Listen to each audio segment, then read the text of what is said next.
গণপরিষদের অন্যতম সদস্য জননেতা অধ্যাপক মাহফুজুর রহমান, আজকের এই র্যালি পূর্ব সমাবেশে উপস্থিত সম্মানিত নেতৃবৃন্দ, সংগ্রামী খুলনাবাসী, আসসালামু আলাইকুম ওয়া রাহমাতুল্লাহি ওয়া বারাকাতুহু।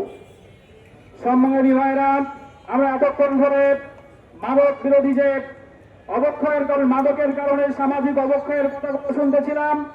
আমরা আজকে এই সমাবেশ থেকে প্রশাসনের দৃষ্টি আকর্ষণ করছি, শুধুমাত্র বক্তব্যের মধ্য দিয়ে সমাজ থেকে মাদক নিয়ন্ত্রণ করা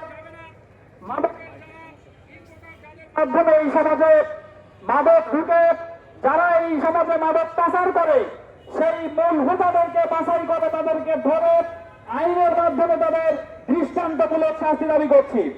পাশাপাশি আমরা এটি বলতে চাই, শুধুমাত্র আইন প্রয়োগ করে সমাজ থেকে অবক্ষয় এই মাদক দূর করা সম্ভব নয়।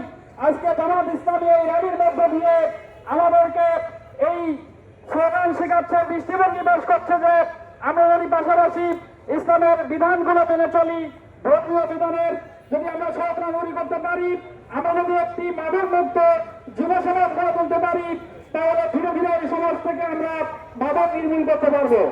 আমরা আরো দাবি করছি যে আমরা আশঙ্কা করি যারা মাদক পাচার করে, আমাদের কোমলমতি শিক্ষার্থীদের মেধাকে যারা ঝরিয়ে দেয়, আমাদের শ্রমিকদের যারা নষ্ট করে দিচ্ছে, আমাদের সংসারগুলো যারা ভেঙে দিচ্ছে, নিশ্চিত তারা অনেক বেশি শক্তিশালী হতে পারে। এদের পিছনে কোনো রাজনৈতিক হস্তক্ষেপ আছে।